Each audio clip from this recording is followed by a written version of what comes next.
아름다운 소식을 전하라 라는 제목으로 우리 하나님의 말씀을 증거하겠습니다. 오늘은 대림절 세 번째 주일입니다. 이미 우리를 위해서 오신 주님, 그리고 앞으로 오실 주님을 대망하며 소망하며 기다리는 귀한 절기입니다. 세 번째 대림초가 밝혀졌습니다. 주님 오시는 성탄절, 모든 초가 다 켜지게 되는데요, 세상의 빛으로 오신 주님, 우리가 초 한 개씩 한 개씩 키면서 점점 밝은 빛, 소망의 빛, 세상의 빛 대신 예수 그리스도의 은혜가 저와 여러분들에게 충만하시기를 바랍니다.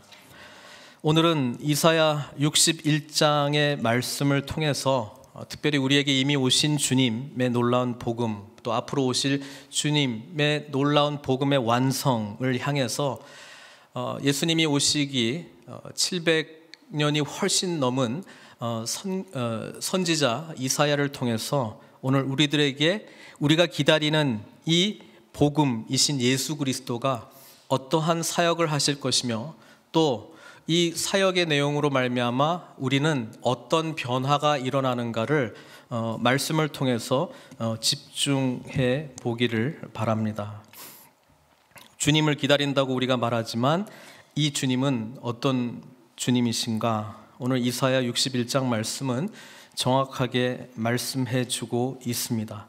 너무나도 중요하고 정확한 말씀이기 때문에 누가복음에서는 예수님께서 회당에 들어가셔서 바로 이 본문의 말씀을 펴시고 이 말씀대로 선포하시고, 오늘 이 말씀이 너희들에게 응하였다, 그렇게 말씀하고 있습니다. 한번 같이 볼까요? 누가복음 4장 16절 21절입니다. 오늘 우리가 읽었던 이사야 61장 1절에서 3절까지의 내용이죠. 예수께서 그 자라신 곳 나사렛에 이르사 안식일에 늘 하시던 대로 회당에 들어가서 성경을 읽으려고 서심해. 그때 당시에는 회당 일주일에 한 번씩 안식일 날 모여서 말씀을 읽는 것이 회당에서 굉장히 중요하게 행했던 일입니다. 오늘 우리가 읽었던 누가복음 4장 16절에서는 예수님께서 늘 하시던 습관대로 회당에 들어가셔서 성경을 읽으려고 이렇게 섰습니다. 그때 글을 넘겨주는 사람이 있는데 이사야 선지자의 글을 드리거늘 책을 펴서 이렇게 기록된 데를 찾으시니, 장절이 없는 이사야의 글을 펴서 주님께서는 바로 이 대목을 찾으시고 읽으셨습니다. 18절에 주의 성령이 내게 임하셨으니 이는 가난한 자에게 복음을 전하게 하시려고 내게 기름을 부으시고 나를 보내사 포로된 자에게 자유를, 눈먼 자에게 다시 보게 함을 전파하며 눌린 자를 자유롭게 하고 주의 은혜의 해를 전파하게 하려 하심이라 하였더라. 그리고 책을 덮어 그 맡은 자에게 다시 돌려줬습니다. 그리고 앉으셨습니다. 왜냐하면 하나님의 말씀을 읽을 때는 모든 사람들이 경외하는 마음으로 일어서서 말씀을 받았고, 이제 앉아서 그 읽었던 자가 거기에 대해서 코멘트를 하는 거예요. 나름대로 하나님의 뜻을 전해주는 거예요. 그래서 다 앉아서 예수님을 다 쳐다보고 있는데 예수님께서 뭐라고 말씀하셨습니까? 이 글이 오늘 너희 귀에 응하였느니라.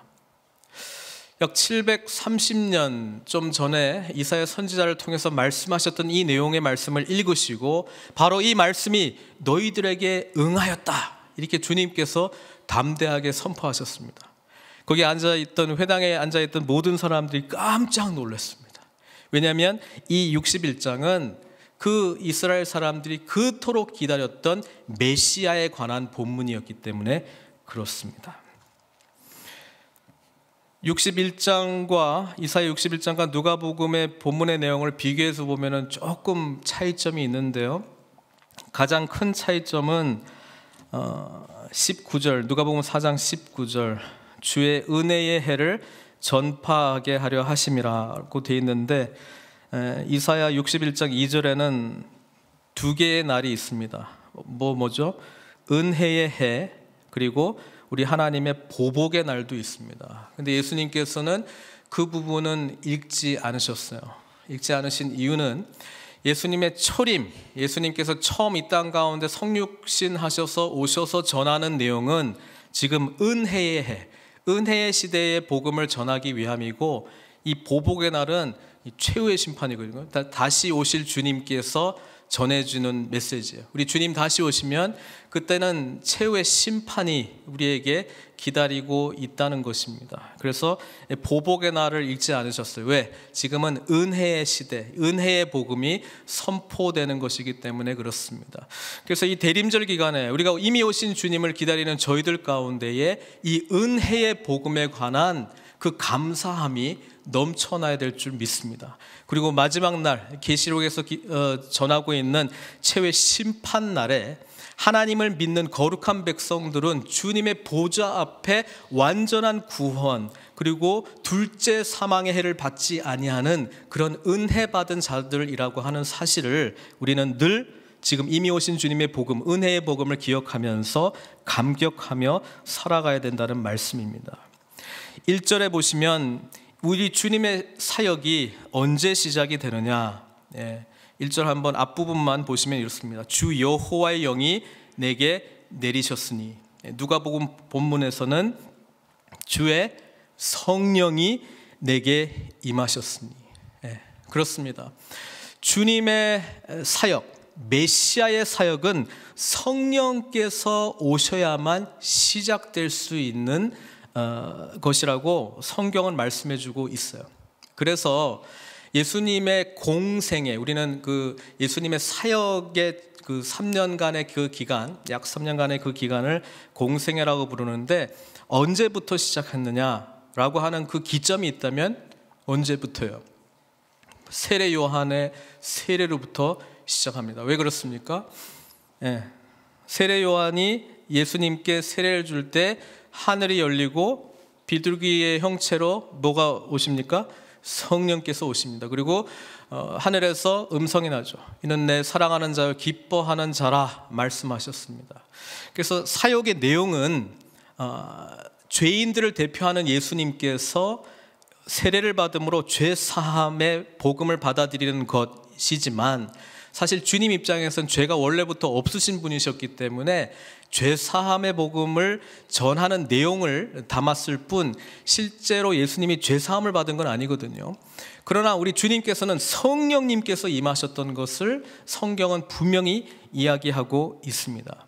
그래서 예수 그리스도의 메시아 사역은 성령의 임함부터 시작이 되는 거예요. 저와 여러분들이 언제 성령이 임합니까? 지난주에 세례 요한의 설교하고 베드로 오순절 이후에 베드로가 첫 번째 했던 설교하고 비교를 하면서 이 대목을 좀 강조했던 기억이 나는데요. 거기 잠깐 한번 볼게요. 그러니까 오순절 날 사도들이 성령 충만해가지고 베드로가 첫 번째 설교를 했던 내용이에요. 사도행전 2장 37절 38절에 뭐라고 기록되어 있냐면, 베드로가 설교를 하니까 그들이 이 말을 듣고 마음에 찔려 베드로와 다른 사도들에게 물어 이르되 형제들아 우리가 어찌할꼬, 이렇게 이야기했죠. 그러니까 베드로가 뭐라고 그러냐면, 너희가 회개하여 각각 예수 그리스도의 이름으로 세례를 받고 죄사함을 받으라. 회개의 세례, 죄사함을 받으라. 그리하면 뭘 받아요? 성령의 선물을 받으리니, 이렇게 되어 있습니다.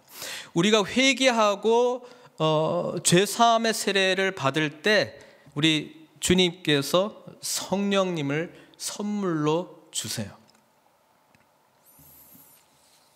조금 후에도 제가 말씀드리겠습니다만 미리 말씀드리면은, 이 성령께서 오셨다라고 하는 것은 언제나 두 가지 차원으로 우리에게 오셨다는 것을 기억하셔야 돼요. 하나는 성령께서 오셨기 때문에 우리가 예수님이 원하는 삶을 살 수 있다는 거예요. 근데 그 삶의 내용이 두 가지인데, 첫 번째는 예수님을 인격적으로 닮아가는 거예요. 그래서 성령의 열매들은 전부 다 하나도 빠짐없이 뭐예요? 인격 열매입니다. 사랑, 오래 참음, 온유, 겸손, 절제, 이런 거는 전부 인격과 관련된 열매예요. 그래서 예수님이 그런 분이시기 때문에 우리가 성령 받은 우리도 그 주님을 닮아갈 수 있는 힘과 능력과 근원은 전적으로 성령의 선물을 우리가 받았기 때문이지, 유교적으로나 무슨 다른 종교처럼 도 닦고 훈련해가지고 얻을 수 있는 내용이 아니라는 거예요. 선물이에요. 또 하나는 사도행전은 성령의 능력으로 말미암아 사역이 가능하다는 말씀을 해요. 그래서 초대교회가 퍼져나가는 내용을 사도행전에서 이야기해주고 있기 때문에 성령을 선물로 받았다라고 하는 것은 예수님을 인격적으로 성품적으로 닮아갈 뿐 아니라 사역적으로 닮아가는데 그 능력을 행할 수 있는 힘을 성령께서 오셔서 가능하게 해준다는 거예요. 그래서 하나님의 일은 성령님의 인도하심과 능력 속에서만 가능한 사역이다. 예수님은 처음부터 그 이야기를 하시는 거예요. 다시 한번 말씀드립니다. 메시아의 사역은 주 성령께서 임하셨기 때문에 시작될 수 있는 사역이듯이 예수 그리스도를 믿는다는 것은 내가 나의 죄 사함을 받았다라고 하는 것이고, 죄 사함을 받았다는 사람은 성령을 선물로 받았잖아요. 성령을 선물로 받은 사람은 예수님을 인성적으로 그 성품적으로 닮아가는 영역과, 또 하나는 예수님께서 하셨던 모든 사역, 복음 전파, 가르치는 사역, 치유 사역, 이 모든 사역을 능히 감당할 수 있는 자가 되었다라고 하는 거예요. 조건은 다 갖춰졌다는 거예요. 문제는 믿고 순종할 거냐 안 할 거냐, 그 차이예요. 성령께서 내 삶을 통해서 역사하도록 내가 내 자신을 내어드릴 거냐, 예수 그리스도의 통치하심에 내가 내 삶을 전적으로 드릴 거냐 안 할 거냐, 그 싸움이에요. 인간적으로 노력해가지고 얻는 그리스도 하나님의 사역이 결코 아니라는 것을 분명히 이야기합니다. 그래가지고 그 사역의 내용이 무엇인가, 몇 절 안 되지만 사실 엄청난 것이 지금 담겨져 있어요. 1절 앞부분에 가난한 자에게 아름다운 소식이 복음이죠. 아름다운 소식을 전하기 위하여 주님께서 성령의 능력을 받고 제일 먼저 1차적으로 지금 표현되고 있는 게 복음 전파 사역이에요. 여러분, 제가 주님의 사역이 무엇인가를 말씀드리면 우리는, 예수님을 믿는 우리는 응당 이렇게 반응해야 돼요. 그 사역은 내 사역이기도 하다. 이걸 늘 생각해야 돼요. 우리가 예수님에 대해서 뭐 배우면 나도 그렇게 살아야 된다라고 하는 생각이 늘 있어야 되는 거예요. 아, 주님은 저런 분이시구나. 나는 늘 부족하고 늘 죄인이지. 이 생각에서 시작해서 복음을 받아들이지만, 일단 복음의 능력이 우리에게 오면 주님께서 하신 사역은 내 사역이 되는 거예요. 주님은 복음 전파 사역을 하셨어요. Ministry of preaching the gospel. 이게 주님의 1차적인 사역이에요. 그런데 아무에게 전하는 게 아니고 가난한 자에게 전했어요. 그러면 복음은 부자에게는 전해지지 않는 건가? 우리가 잘 알듯이 마태복음 5장에 산상순이 시작되는데 거기에 팔복이 나오죠. 팔복의 첫 번째가 뭡니까? 심령이 가난한 자는 복이 있나니. 왜요? 왜 복이 있어요? 천국이 저희 거예요. 그래서 마태는 이 기득권층, 부유한 층을 대상으로 예수님의 가르침을 전했기 때문에, 또 실제로 예수님이 부유한 층을 대상으로 전했기 때문에 이 실제적으로 돈이, 재물이 많고 적음의 문제가 아니라 이 심령, 마음의 문제라고 지적을 했고, 누가는 약자들을 향한 복음이기 때문에 누가복음 6장에 보면은 8복이 아니라 4복이 나와 있어요. 거기에는 직접적으로 이렇게 이야기해요. 누가복음 6장 20절에 예수께서 눈을 들어 제자들을 보시고 이르시되 너희 가난한 자는 복이 있나니, 심령이 가난한 사람이 아니고 그냥 가난한 자는 복이 있나니 하나님의 나라가 너희 것이며, 이렇게 말합니다. 가난하든 실제로 재물이 없든 심령이 가난하든 왜 이들에게 천국이 저희들의 것입니까? 가난하다는 뜻이 뭡니까? 자기 혼자 살아갈 능력이 없다는 거예요. 가난한 자의 특징은 전적으로 다른 무엇인가를 의지할 수밖에 없어요. 가난한 심령이 되었다라고 하는 것은 내 안에 아무런 답이 없고 누군가 외부에서 나를 도와주지 않으면 내가 이 살아갈 수 있는 어떠한 근간이 없다는 거예요. 그런 마음으로 주님 찾는 자, 그들에게 천국이 주어질 것이라는 거예요. 그래서 천국을 소유한 백성의 특징은요, 늘 갈급해요. 늘 하나님 없이는 안 돼요. 늘 주님께서 내 삶을 붙들어야 돼요. 늘 성령님의 인도하심을 받아야 돼요. 이거 없으면 혼자 못 사는 거예요. 천국의 완전한 하나님 나라의 통치를 받지 않는 자들의 특징은 하나님 아니고도 그래도 뭐 의지할 게 좀 많이 있는 것 같아요. 그래서 갈급하지가 않아요. 가난한 자가 아니라는 거예요. 이 세상이 주는 부요 때문에 마치 꼭 선택한다면 기왕이면 예수 있으면 좋은데 꼭 없어도 오늘 하루는, 내일은, 일주일은, 한 달은, 1년은 그냥 살아갈 수 있을 것 같아. 이런 사람들이 가난한 심령이 없는 자고 가난하지 않는 자라는 거야. 이들에게는 하나님의 나라가 알긴 알고 좋은 것 같긴 한데 완전한 통치까지는 원하진 않아요. 왜? 그렇게 갈급하지 않기 때문에. 이 가난한 자의 마음을 어디서 경험하냐? 주로 광야 생활할 때 경험하게 되는 거예요. 왜? 광야 가면 아무것도 의지할 게 없기 때문에, 내가 가지고 있는 것이 아무 쓸모가 없기 때문에 주셔야 돼, 받아야 돼, 물이 있어야 돼, 하늘에서 음식이 내려와야 돼. 그래야 내가 사는 거예요. 그런 자에게는 하나님의 통치가 임한다는 거예요. 다시 말씀드리지만 우리의 노력과 의지의 결과로 하나님의 통치가 이루어지는 것이 아니고, 가난한 자라고 하는 것을 인정하고 하나님 없으면 안 됩니다, 이 고백을 할 때 하나님의 통치가 우리의 삶 가운데 이루어지는 줄 믿습니다. 가난한 자에게 아름다운 소식을 전하고, 그 다음에 주님께서 말씀하시는 것은 마음이 상한 자를 고치며. 주님이 하시는 사역은요, 치유 사역이에요. Ministry of Healing.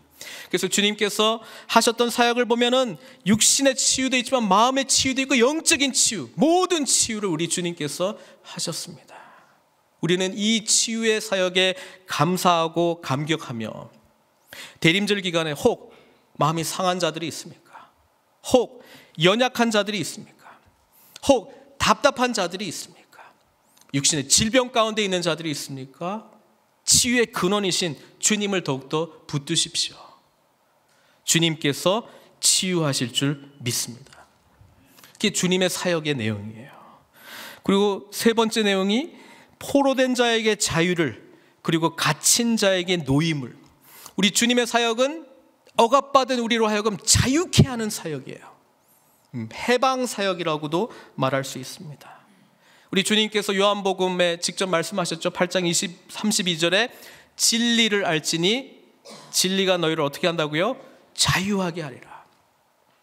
주님은 우리로 하여금 참된 진리이십니다. 주님 자체가 진리이신데요, 주님을 만난 자는 이 세상의 여러 가지 생각과 이 죄 가운데 형성되어 왔던 모든 문화로부터 우리는 노임, 자유를 얻게 된다는 거예요. 그것에 대한 가장 실제적인 그림이 출애굽 사건이에요. 그러니까 출애굽의 내용을 통해서 죄 가운데 억눌려 사는 것이 얼마나 처참한 삶이고, 이것으로부터 벗어나는 것 또한 얼마나 어려운 것인지를 보여주고 있죠. 구원자가 오지 않으면 안 되는 거예요. 여러분, 우리 주님의 사역은 우리를 자유케 하는 사역입니다. 복음 안에 거하며 자유함을 누리시기를 바랍니다. 2절에 보면 주님께서 여호와의 은혜의 해, 그렇죠? 아까 누가복음 본문에서 또 말했죠. 주의 은혜를 전파한다. 이제 보복의 날은 주님의 재림 때 임하는 걸로 알고 계셨기 때문에 그 말씀은 언급하지 않으시고, 은혜의, 이 은혜의 해가 뭡니까? 레위기 25장에 나오는 희년입니다. 희년, Jubilee, the year of Jubilee. 레위기에 보면은 토지에 대한 내용이 나오는데요, 모든 지파에게 토지가 분배되고 난 이후에 경작을 해서 거기에서 땅의 소산물을 얻게 돼 있는데요, 7년에 한 번씩은 땅이 쉬어야 돼요. 모든 것이 쉼이 있었어요. 안식년이 있었어요. 근데 이 7년째 되는 것의 7번째, 그렇죠? 77, 49니까 50년째 되는 해를 희년이라고 부르는데, 이 희년에 몇 가지 일들이 일어나요. 첫 번째, 모든 땅이 그동안에 누구한테 돈이 없어가지고 팔고 뭐 이래가지고 뭐 생계를 유지하기 위해서 했던 원주인에게 돌아가게 돼 있어요. 원래 주인에게 50년 되면은 그냥 원주인에게 딱 돌아가요. 그러니까 돈 없어가지고 땅 팔아가지고 이렇게 살아도 조금만 참으면 돼요. 50년. 그런데 이거는 뭐 다른 이야기지만 유대인들이 한 번도 희년을 지킨 적이 없어요. 율법은 있는데 한 번도 지킨 적이 없어. 어쨌든 다시 희년, 모든 땅이 원주인에게로 돌아가야 돼요. 그리고 모든 빚이 탕감돼요. 야. 그리고 모든 노예들이 풀려나요. 얼마나 좋습니까? 이 희년의 개념은 뭐냐면 하여튼 삶이 뭔가 어그러지고 힘들고 이런데 한 번은 그냥 원 상태로 다시 되돌리는 거예요. 노예였던 자도 풀려나고 빚도 다 탕감되고, 빌려준 사람 좀 억울할 수도 있겠지만 하여튼 다 탕감되고, 그리고 땅은 원래대로 주인에게 돌아가는 거예요. 새로운 시작이에요. 주님께서 이 여호와의 은혜를 선포한다는 것은 무슨 말일까요? 죄 가운데 죄의 종로로 됐던 우리들을 해방시켜 주시겠다는 말씀이에요. 우리가 주님께 빚을 진 게 있다면 죄의 빚이거든요. 그걸 주님께서 다 갚아주시겠다는 말씀이에요. 주님께서 그 모든 죄를 친히 담당하셔서 십자가의 죽으심으로 생명을 내놓으시면서까지 우리 그 값을 다 지불해 주셨어요. 그리고 모든 땅의 회복, 결국 타락하기 이전에 에덴 동산으로 돌아가겠다는 거예요. 이 땅의 모든 소유는 원래 주인이 누구예요? 하나님이잖아요. 그러니까 원래대로 돌아가면 다 하나님 통치 아래로 돌아가는 거예요. 이거 하겠다는 거예요. 근데 신약에서 이 메시지가 좀 더 구체적으로 나왔는데 어떻게 하느냐? 우리를 새로운 피조물로 만들어주는 걸로 희년의 놀라운 복음의 역사를 일으키시고, 죄의 문제를 탕감해주고 값을 지불함으로 우리를 구원해 주시고, 그리고 구약의 땅의 개념을 하나님 나라의 완전한 통치 개념으로 가져오셔서 이룩하시는 거예요.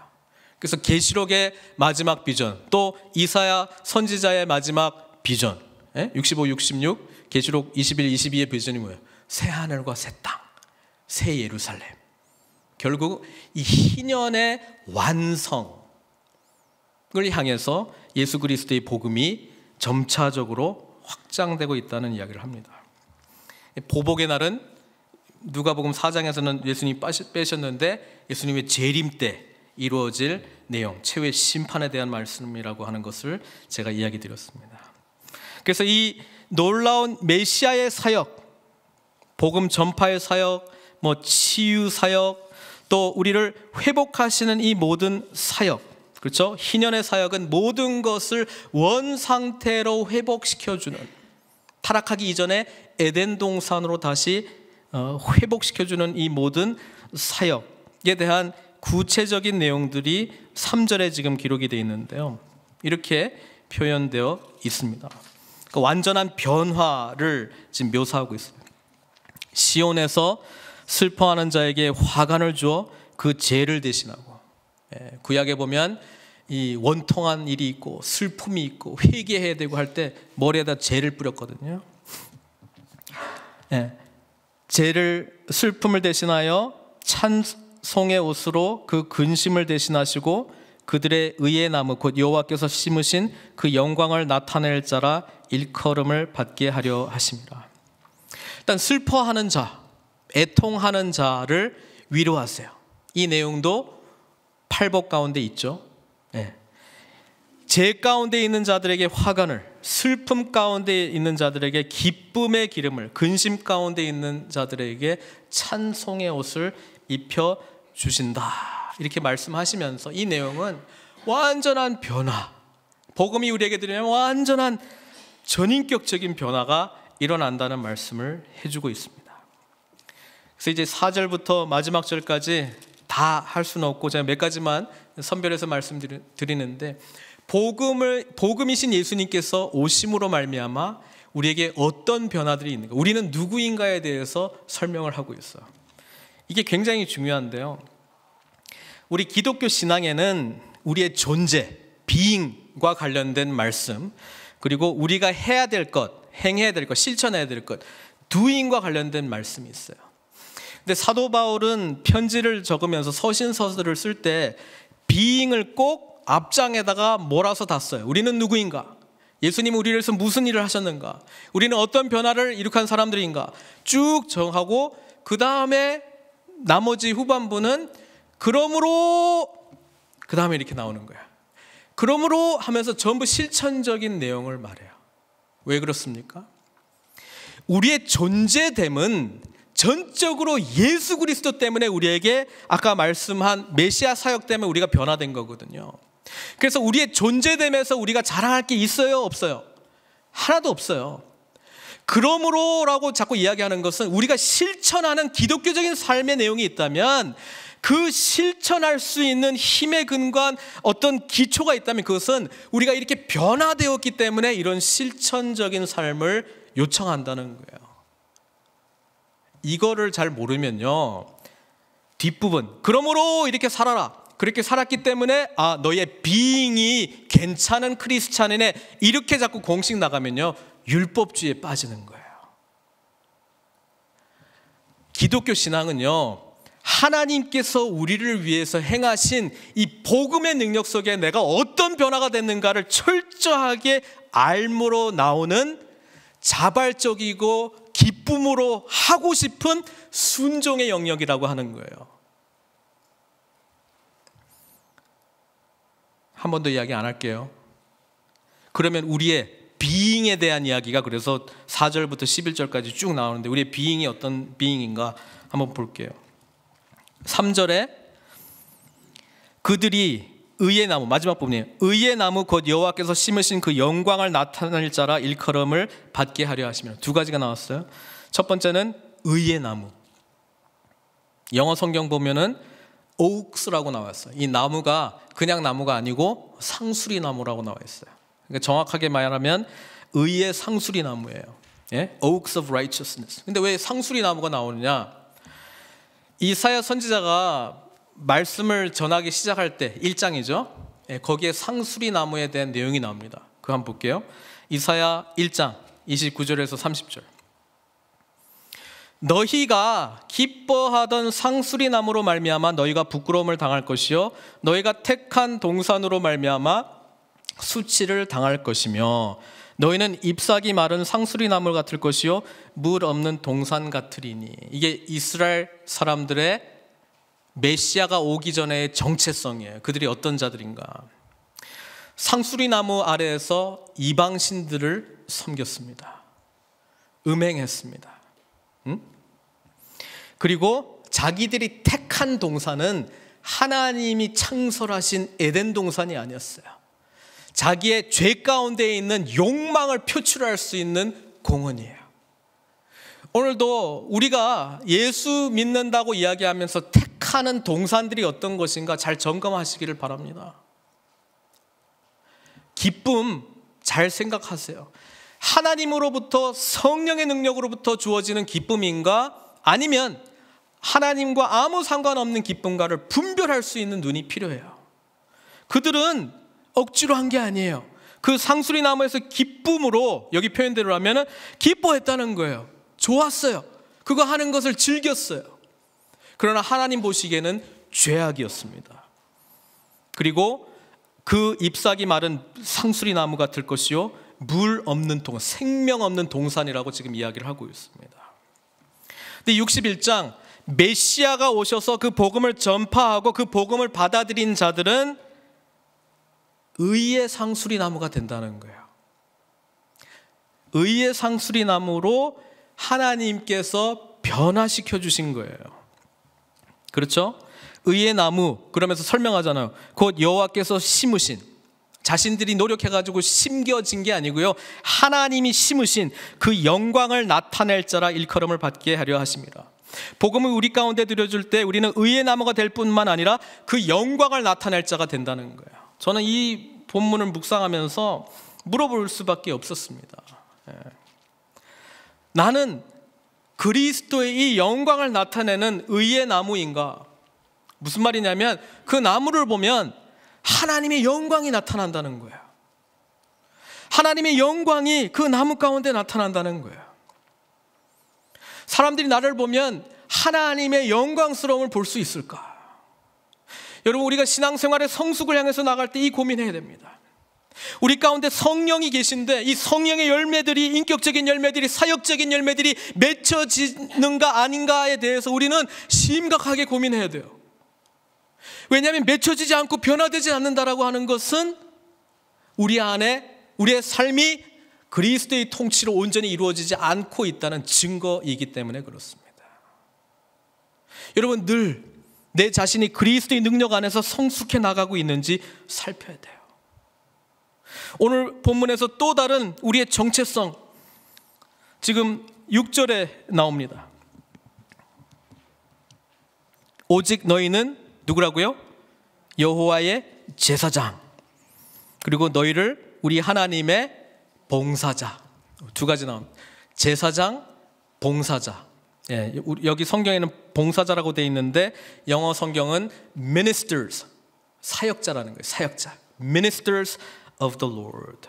보세요, 성령께서 임하시고 우리를 의의 나무 그리스도의 영광을 나타낼 자로 변화시켰을 때에 우리에게 주어지는 두 가지 중요한 사역적인 내용이 있는데, 하나는 제사장적인 사역, 그 다음에 주님의 일을 위하여 쓰임받는 사역자로서의 내용, 이게 지금 여기에 표현되어 있죠.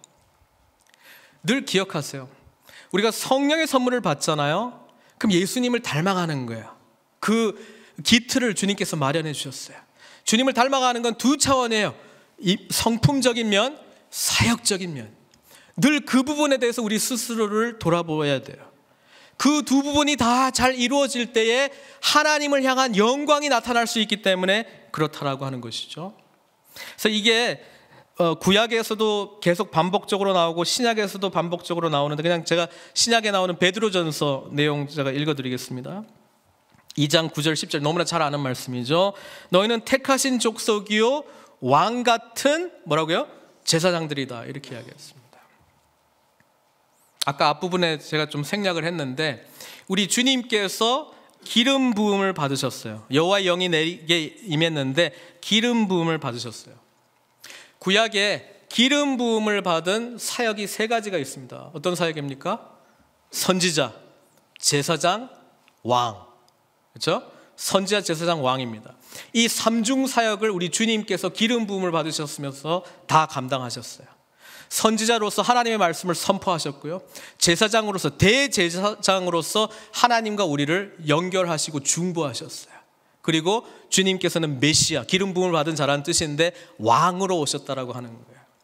근데 재밌게도 아까 베드로전서 2장 9절 10절은요, 우리도 왕 같은 제사장이에요. 그 말을 했던 이유는 뭐냐면, 우리 안에 그리스도의 성령이 임하시면 우리 또한 그리스도께서 하셨던 사역을 감당해야 되기 때문에 그렇습니다. 선지자 되고 제사장 되고 왕 같은 존재가 되었다라고 하면 교만이 꿈틀거립니까? 그럴 수가 없어요. 왜냐하면 내가 나된 존재는 내가 노력해가지고 얻어가지고 훈련받아가지고 된 게 하나도 없기 때문에 그렇습니다. 시작에 성령의 선물이죠. 그 다음에 이렇게 변화시킨 건 다 주님이 하신 거죠. 그러니까 자랑할 건 주님밖에 없고 나 연약함밖에 없다는 거예요. 근데 교회 일하면서 내가 이만큼 하고 있는데 가지고 어떤 교만이 꿈틀거리고 있다면요, 비잉에 집중하십시오. 내가 나의 나된 것이 전적으로 하나님의 은혜다라고 하는 것을 지금 망각하고 있기 때문에 그런 마음들이 지금 꿈틀꿈틀거리고 있는 거예요.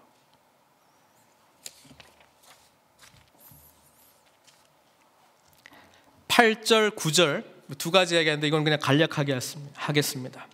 하나님과 우리는 영원한 언약을 맺은 자예요. 근데 이 구약의 언약의 핵심은 예레미야 31장 33절이 그 하나님의 언약의 핵심이에요. 예, 그걸 제가 읽어드리겠습니다. 그러나 그날 후에 내가 이스라엘 집과 맺을 언약은 이러하니, 앞으로 맺을 언약은 이러하니 곧 내가 나의 법을 그들의 속에 두며 그들의 마음에 기록하여 나는 그들의 하나님이 되고 그들은 내 백성이 될 것이라. 여호와의 말씀이니라. 예.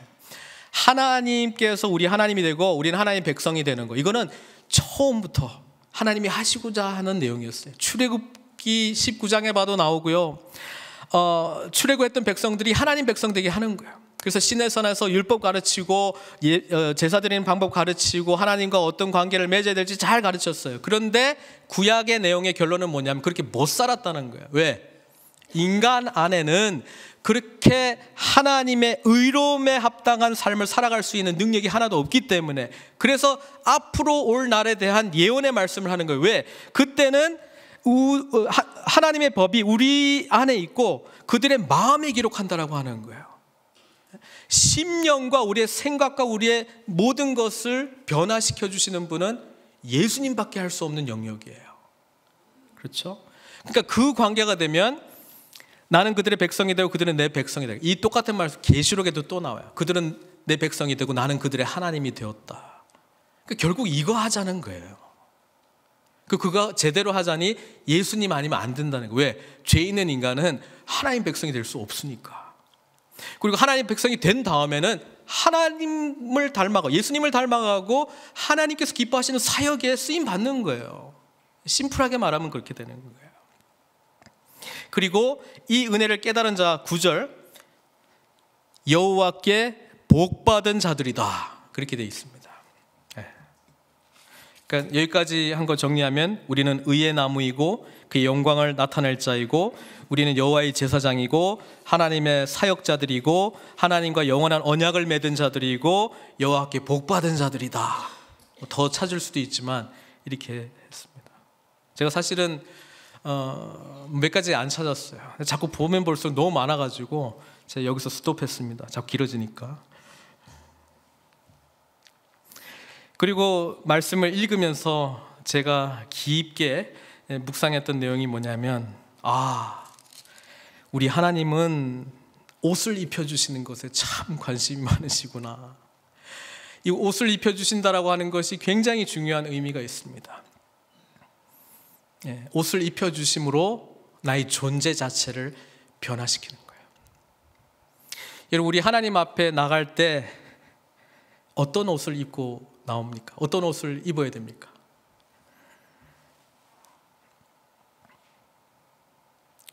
오늘 이사야 61장에 세 가지 옷이 나오더라고요.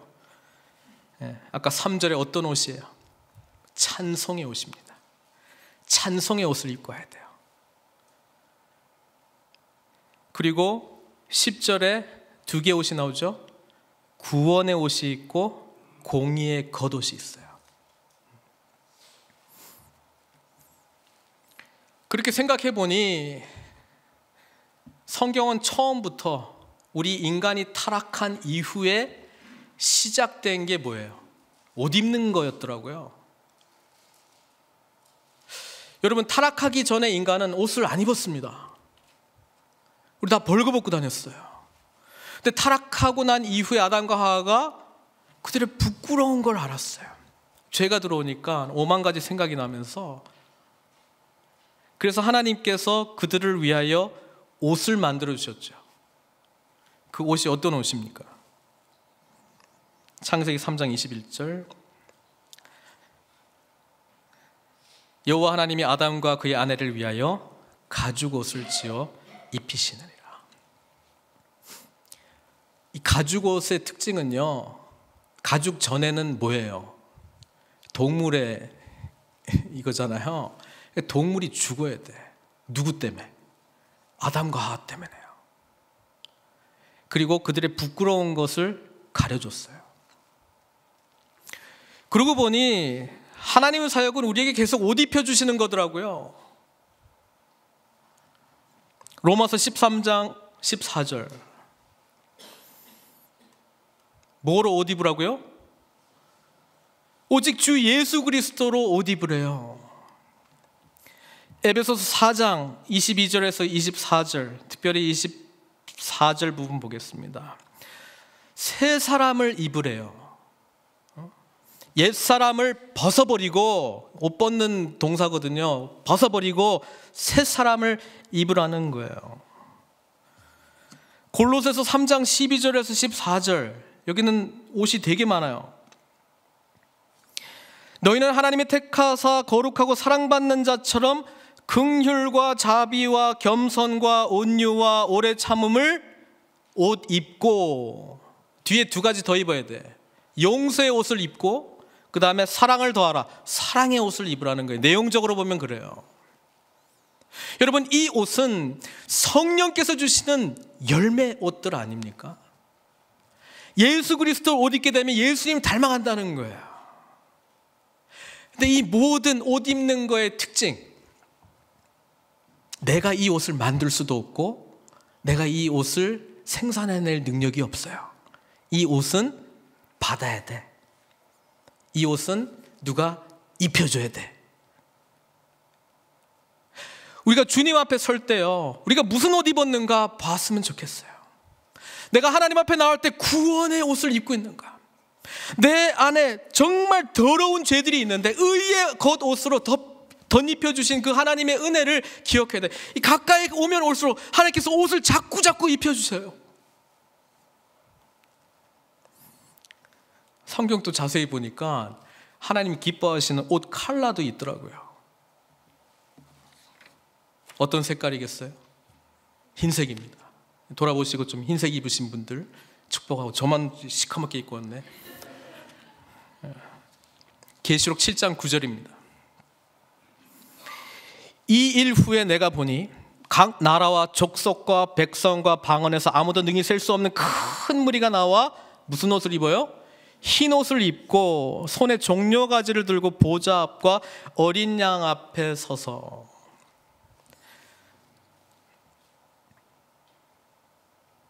성경 보니까 흰 옷을 입어야 될 사람들이 두 부류가 있어요. 첫 번째는 제사장. 제사장은 흰 세마포 옷을 입게 돼 있어요. 하나님이 구약 성경 보니까 너 어떤 옷 입고 와야 돼 아주 구체적으로 기록했어요. 그래서 우리는 그 해석을 옷을 정장을 하고 와야 되는지 이런 식으로 해석하는지 모르겠는데, 그게 아니고 구원의 옷 입었냐, 의의 옷을 입었냐, 겸손의 옷을 입었냐, 용서의 옷을 입었냐, 사랑의 옷을 입었냐, 그거 지금 하나님 말씀하고 있습니다. 구약의 제사장들이 하나님 앞에 들어갈 때 여호와께 성결, 거룩한 옷 입고 들어갔어요. 그게 흰색이에요. 그리고 오늘 우리 이사야 61장에 나오는 또 흰색 옷 하나 있는데 색깔은 나오지 않습니다. 보세요. 구원의 옷을 내게 입히시며 공의의 겉옷을 내게 더하심이 신랑이 사모를 쓰되, 사모가 뭐냐면 제사장의 관이에요. 이거 흰색입니다. 그리고 신부가 자기 보석으로 단장함 같게 하셨으며, 신부가 자기를 단장하긴 단장하는데 신부들이 입어야 될 드레스의 색깔이 뭐예요? 흰색입니다. 물론 요즘 워낙 특이해가지고 흰색 안 입을 수도 있을 것 같은데, 왜 흰색입니까? 흰색은 순결, 거룩. 그래서 계시록의 모든 사람들은 무조건 흰 옷 입고 주님의 보좌 앞에 서 있는 거예요. 계시록의 하나님의 교회는 신부로 묘사되어 있습니다. 신부된 우리는 정결하게, 순결하게, 거룩하게 하나님의 구원과 의의 옷을 입고 하나님의 영광스러움을 드러내며 주님 앞에 서 있다는 말씀입니다. 사랑하는 성도 여러분, 이 옷은 내가 만든 옷이 아니고 노력해서 얻을 수 있는 옷이 아니고 예수 그리스도의 전인격적인 구원 때문에 받은 선물인 줄로 믿습니다. 근데 우리는 그 옷 넘어 우리의 옛사람을 자꾸 보려고 해요.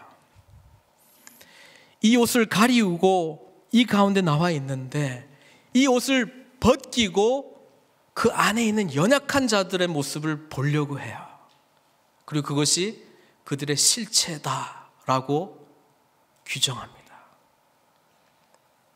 믿음의 사람들은 믿음의 눈으로 믿음의 옷을 입은 우리들을 서로 바라봐야 될 줄로 믿습니다.